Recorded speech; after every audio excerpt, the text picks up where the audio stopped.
নমস্কার বন্ধুরা, মনিস কিচেনে তোমাদের সকলকে অনেক অনেক স্বাগত জানিয়ে আজকের রেসিপি শুরু করছি বাগদা চিংড়ি ভাপা। রেসিপিটি অবশ্যই এন্ড পর্যন্ত দেখো, আশা করি তোমাদের খুব ভালো লাগবে।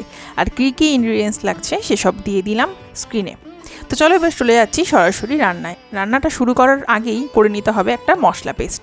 এবার মশলাটা পেস্ট করে নেওয়ার জন্য একটা মিক্সার গ্রাইন্ডার জারে দিয়ে দিচ্ছি 2 চামচ মতো সাদা সর্ষে, তারপর দিয়ে দেবো 1 চামচ কালো সর্ষে, তারপর দিয়ে দেব সামান্য হলুদ গুঁড়ো, খুব বেশি হলুদ গুঁড়ো দেওয়ার দরকার নেই।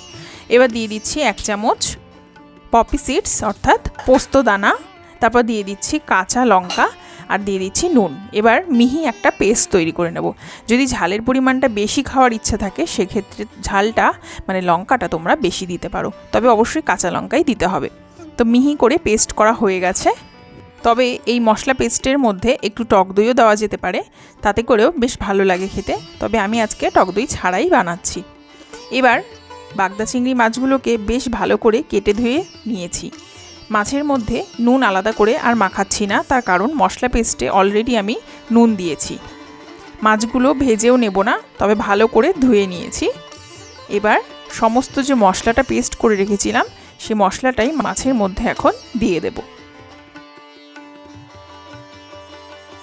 আর মিক্সার গ্রাইন্ডার বাটিটা ধুয়ে সামান্য জলও অ্যাড করে দেব। তবে তোমরা চাইলে জল নাও অ্যাড করতে পারো।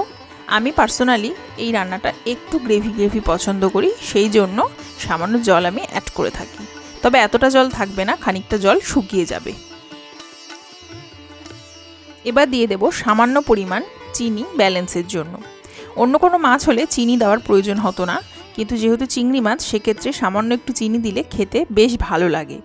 তো ওই জন্য সামান্য চিনি দিলাম, তোমরা চাইলে চিনিটা স্কিপ করতে পারো। এবার আরও কিছু কাঁচা লঙ্কা গোটা দিয়ে দিচ্ছি, যদি প্রয়োজন হয় ভাতের সাথে মেখে খাওয়া যাবে। এবার দিয়ে দিচ্ছি বেশ খানিকটা পরিমাণ সর্ষের তেল। সর্ষের তেলের পরিমাণটা একটু বেশি আছে, ইচ্ছা খুশি মতো কম বেশি করে নেওয়া যেতে পারে। একটু আলতোভাবে মিক্সিং করে দেব পুরো বাটিটা ঘুরিয়ে। আমি এখানে একটা টাইট টিফিন বক্স নিয়েছি। অবশ্যই যে টিফিন বক্সটা নিতে হবে সেটা টাইট হতে হবে, না হলে খুলে যেতে পারে ঢাকনাটা, অথবা জল ফোটার সময় ভিতরে জল ঢুকেও যেতে পারে। ভালো করে মুখটা আটকে দিচ্ছি। এবার একটা পাত্রে দিয়ে দিচ্ছি সামান্য পরিমাণ জল, খুব বেশি জল দেওয়ার প্রয়োজন নেই। দিয়ে দিচ্ছি এবার কন্টেনারটা অর্থাৎ টিফিন বক্সটা বসিয়ে। জলের পরিমাণটা এমনই রাখতে হবে যাতে ঢাকনার নিচে থাকে জলের লেয়ারটা, আর তার উপরে চাপিয়ে দিচ্ছি একটা ভারী কিছু। আমি এখানে একটা হাঁড়ির মধ্যে জল ভর্তি করে তারপর বসিয়ে দিয়েছি টিফিন বক্সটার উপরে, যাতে জলটা ফোটার সময় টিফিন বক্সের মুখটা খুলে না যায়। লো টু মিডিয়াম হিটে রেখে রান্না করে নেব মোটামুটি 20 থেকে 30 মিনিট মতো। যেহেতু সাইজগুলো বড় মাছের সেই জন্য আমি এখানে আধা ঘন্টা মতো রান্না করেছি, তবে লো টু মিডিয়াম হিটে রেখে।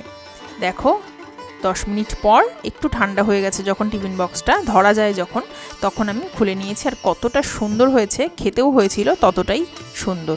রেসিপিটি ভালো লাগলে বাড়িতে অবশ্যই বানিয়ে খেও, আশা করি তোমাদের ভালো লাগবে। আর এরকমই রেসিপি দেখার জন্য আমার চ্যানেলটা অবশ্যই সাবস্ক্রাইব করে পাশে থেকো। সবাই ভালো থেকো, সুস্থ থেকো। আজকের মতো টাটা।